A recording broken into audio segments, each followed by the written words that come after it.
Baru-baru ini beredar sebuah rekaman di media sosial Telegram pada Senin 6 Februari 2023. Dalam rekaman tersebut memperlihatkan salah satu kendaraan militer angkatan bersenjata Ukraina terbakar hebat di sekitar kawasan Svatovsky.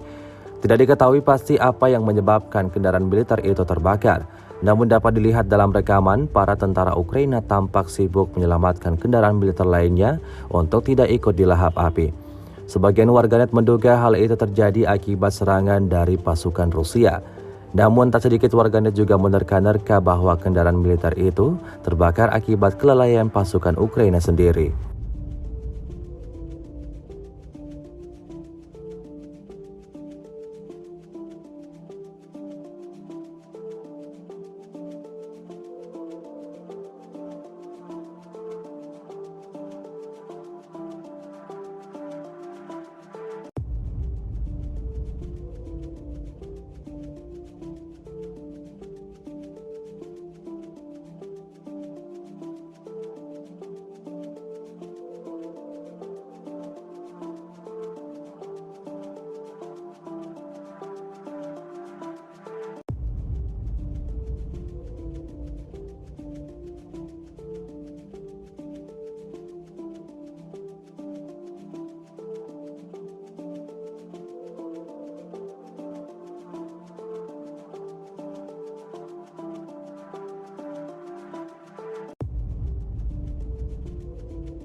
Terima kasih sudah nonton.